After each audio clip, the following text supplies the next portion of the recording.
जय जय रघुवीर समर्थ समर्थ आज आपल्याला सद्गुरुचरित्र अध्याय 44वा अध्याय आपल्याला समजावून सांगतात। नंदी नावाचा ब्राह्मणाचा कुष्ठरोग बरा केला।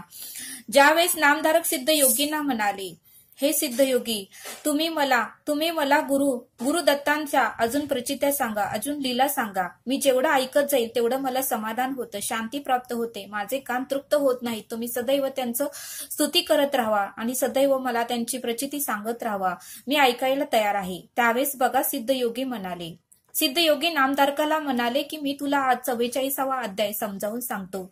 आणि मग मात्र सिद्ध योगी नामधारकाला 44वा अध्याय म्हणजे नंदी नावाचा ब्राह्मणाचा कुष्ठरोग सद्गुरूंनी कसा बरा केला हे नामधारकाला समजावून सांगतात। समर्थ म्हणतात की नंदी नावाचा ब्राह्मण होता आणि त्याला कुष्ठरोग झाला होता, त्याला फार कुष्ठरोग झाला होता। आणि मग मात्र तो आपला कुष्ठरोग बरा व्हावा म्हणून तुळजापूरच्या देवीकडे आला होता। त्याने 3 वर्ष तुळजाभवानीची आराधना केली, उपासना केली, नामस्मरण केलं। आणि मग मात्र त्या नंदी नावाच्या ब्राह्मणाने अनेक व्रत केले, उपवास केले आणि 7 महिने त्याने परत व्रत केले। आणि मग मात्र त्या व्रताने देवी प्रसन्न झाली। आणि एके दिवशी नंदी ब्राह्मण त्या देवीच्या मंदिरातच झोपला होता। त्या दिवशी मात्र देवी त्याच्या स्वप्नात गेली आणि देवीने त्याला दृष्टांत दिला। आणि देवी म्हणाली त्याला की तू आता येथे तुळजापुरामध्ये राहू नको, तू आता गाणगापूरला जा, मी तुझा कुष्ठरोग बरा करू शकत नाही। गाणगापुरामध्ये नरसिंह सरस्वती स्वामी आहेत, तेच तुझा कुष्ठरोग बरा करतील।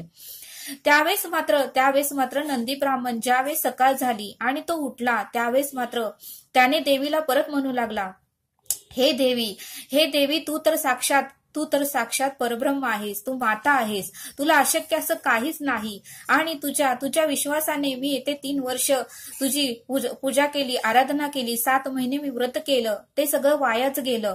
तू जर मला कुष्ठरोग बरा होत नाही जर आधीच सांगितलं असतं तर मी हे 7 महिने व्रत केलेच नसते।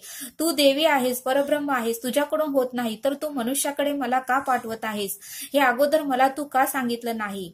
तू देवी असून माझा रोग तू बरा करू शकले नाही, मग तो मनुष्य असणारा व्यक्ती माझा रोग कसा बरा करणार?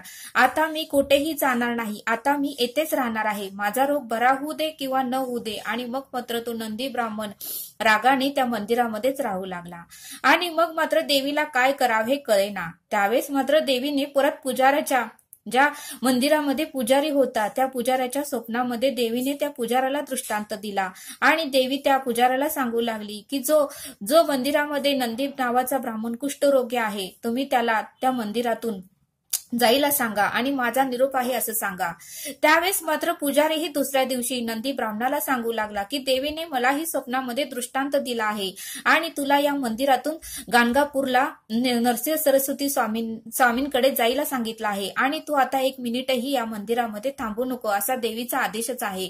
त्यावेळेस मात्र नंदी ब्राह्मणाला फार वाईट वाटू लागलं, त्याच्या डोळ्यातून अश्रू येऊ लागले, पण आता करणार तर काय, देवीचाच आदेश आहे म्हटल्यावर तो मंदिरातून बाहेर पडला आणि चालत तो गाणगापूरच्या मठामध्ये गेला। चालत तो गाणगापूरच्या मठामध्ये आला आणि मग मात्र गाणगापुरात आल्यानंतर तो सर्व शिष्यांना नरसिंह सरस्वती म्हणजे गुरूंविषयी बोलू लागला की मला त्यांना भेटायचं आहे, तुळजापूरच्या मातेने मला इकडे पाठवलं आहे। त्यावेळेस मात्र गाणगापुरातील सर्व शिष्य म्हणाले की नरसिंह सरस्वती म्हणजे गुरुदेव दत्त हे संगमावर गेले आहेत, काल शिवरात्रीचा उपवास होता म्हणून ते संगमावर स्नान करण्यासाठी गेलेले आहेत, आता पारण्यासाठी ते मठामध्ये येतीलच, तू थोडा वेळ बाजूला उभा राहा, गुरुदेव मठात आले की मी तुला सांगतो, असं सर्व शिष्य त्या नंदी नावाच्या ब्राह्मणाला म्हणू लागले।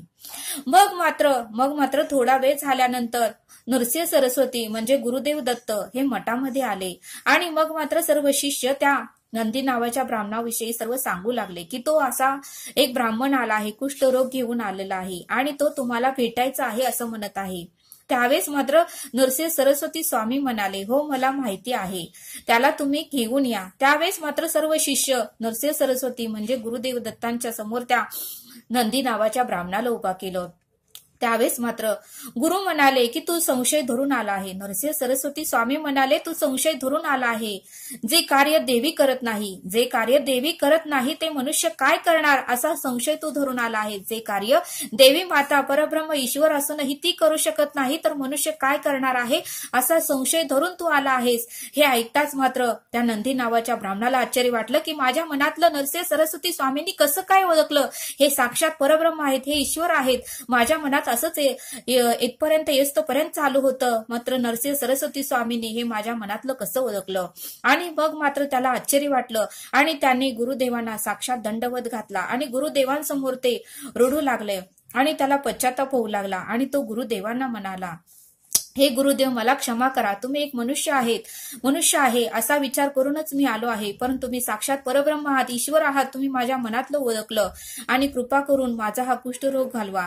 माझं ज्यावेळेस लग्न झालं होतं त्यावेळेस मला कुष्ठरोग झाला. माझी बायकोही मला सोडून गेली. आई वडिलांनी मला घरातून बाहेर हाकललं. मग मी तुळजापूरच्या मंदिरात 3 वर्ष राहिलो. 7 महिने व्रत केले. देवीनेही मला दृष्टांत दिला आणि देवीनेही माझा कुष्ठरोग बरा केला नाही. सर्वजण माझा मत्सर तिरस्कार करत आहेत. कोणीही माझं रूप बघत नाही आणि मला खूप आता पश्चाताप होत आहे. मला या कुष्ठरोगातून तुम्ही मारा नाहीतर तारा तरी. मला आता जीवन जगण्यामध्ये काहीही रस नाही. असं जीवन जगण्यापेक्षा कधीही मृत्यूच बरा. आणि तुम्ही जर हा रोग बरा करू शकत नाही तर मला मृत्यू तर नक्कीच द्या, असं नंदी ब्राह्मण त्या नरसिंह सरस्वती स्वामींना बोलू लागले. मग मात्र नरसिंह सरस्वती स्वामींना तो शरण गेला. मला क्षमा करा, मला माफ करा.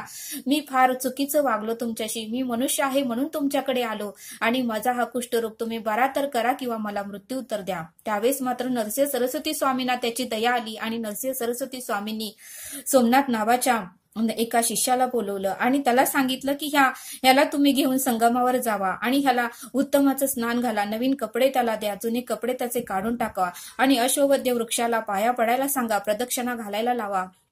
आणि मग मात्र सर्व शिष्य त्या नंदी नावाच्या ब्राह्मणाला घेऊन संगमावर गेले. त्याचे पूर्णपणे जुने वस्त्र त्यांनी काढून टाकले आणि त्याला संगमावर स्नान घातलं. अश्वत्थ वृक्षाला पाया पडायला सांगितलं. प्रदक्षिणा घालायला सांगितल्या आणि मग मात्र जुने वस्त्र ज्या जमिनीवर टाकले ती जमीनही क्षारयुक्त झाली. आणि मग मात्र अश्वत्थ वृक्षाला पाया पडल्यावर दर्शन घेतल्यावर त्याचा पूर्णपणे कुष्ठरोग बरा झाला आणि तेजस्वी रूप त्याचं दिसू लागलं. आणि मग मात्र त्याचं रूप एवढं सुंदर आणि तेजस्वी दिसू लागलं. त्याला खूप आनंद झाला आणि मग मात्र नवीन कपडे घालायला दिल्यानंतर सर्व शिष्य आणि नंदी ब्राह्मण हे परत मठामध्ये गाणगापुरामध्ये आले आणि मग मात्र त्याला खूप आनंद झाला. त्याने नरसिंह सरस्वती म्हणजे गुरुदेवांची साक्षात दंडवत घालून त्यांचा आशीर्वाद घेतला आणि मग मात्र गुरुदेव म्हणाले, तुझं शरीर तू पूर्णपणे निरखून बघ, कुठला डाग राहिलाय का नाही. त्यावेळेस नंदी ब्राह्मणाने आपलं शरीर पूर्णपणे निरखून बघितलं तर मांडीवरच्या कोपऱ्यामध्ये एक छोटासा पांढरा डाग राहिला. त्यावेळेस तो घाबरला. गुरुदेव, नरसिंह सरस्वती स्वामी, हा डाग का राहिला आहे? आणि तुम्हीच म्हणाला होता ना मी तुझा सर्व काही कुष्ठरोग बरा करतो, मग हा छोटासा होईना डाग का तुम्ही ठेवला, हाही घालवा. त्यावेळेस मात्र नरसिंह सरस्वती स्वामी म्हणाले, अरे मी हा डागही घालवणार होतो, पण तू मात्र देवीचे कार्य करत नाही, ते मनुष्य काय करणार आहे असा संशय धरून आला होता आणि त्याचीच ही थोडीशी शिक्षा आहे तुला. त्यावेळेस मात्र तो परत रडू लागला आणि गुरुदेवांना म्हणाला की गुरुदेव ठीक आहे, मग आता हा डाग कसा जाईल हे तुम्ही सांगा. त्यावेळेस गुरुदेव म्हणाले की तू माझं आता कवित्व तू नेहमी कर, नामस्मरण कर, हा तुझा राहिलेला डागही जाईल. त्यावेळेस तो नंदी ब्राह्मण म्हणाला, मी अशिक्षित आहे, मी शिकलेला नाही, मला काहीही ज्ञान नाही, मी तुमचं कवित्व कसं करू. त्यावेळेस गुरुदेव म्हणाले, ठीक आहे, तू तुझी जीभ उघड. त्यावेळेस मात्र नंदी ब्राह्मणाने आपली जीभ बाहेर काढली आणि गुरुदेवांनी नरसिंह सरस्वती स्वामींनी आपली विभूती त्या नंदी ब्राह्मणाच्या जिभेवर ठेवली आणि मग मात्र आपला आशीर्वाद आपला हात त्याच्या डोक्यावर ठेवला आणि त्याला आशीर्वाद दिला. आणि मग मात्र त्याला एवढं ज्ञान प्राप्त झालं की तो कवित्व करू लागला. तोच सर्व काही नरसिंह सरस्वती स्वामींचे कवित्व करू लागला, त्यांचे गुण गाऊ लागला, त्यांचं नामस्मरण करू लागला, त्यांची प्रचिती सर्वकडे काही सांगू लागला. आणि मग मात्र सर्व गाणगापुरातील लोकही नंदी ब्राह्मणाचं कौतुक करू लागले. आणि मग मात्र मग मात्र थोड्या काळांतराने जो काही पुन्हाही वाढल्यामुळे काळांतराने मांडीवर जो डाग होता तोही निघून गेला आणि मग मात्र नंदी ब्राह्मणाला खूप आनंद झाला आणि त्याने गुरुदेवांची परत त्यांनी साक्षात दंडवत घालून गुरुदेवांचा नमस्कार केला आणि गुरुदेवांना कोटी कोटी प्रणाम केले आणि मग मात्र गुरुदेवांना म्हणू लागला की मी आता गाणगापुराच्या मठामध्येच राहणार, मी आता इथून कुठेही जाणार नाही. तुम्ही माझे रक्षण केलं आहे, तुम्ही माझा पूर्णपणे कुष्ठरोग बरा केला आहे, तुम्ही परब्रह्म आहात, ईश्वर आहात. आता मृत्यू येईपर्यंत मी तुमचीच सेवा करणार आहे. आणि मग मात्र नंदी ब्राह्मणाचं पूर्णपणे पाप कमी झालं, त्याचा पूर्णपणे रोग बरा झाला, तो तेजस्वी पुरुष दिसू लागला. आणि मग मात्र नरसिंह सरस्वती स्वामींनीही त्याला कवीश्वर अशी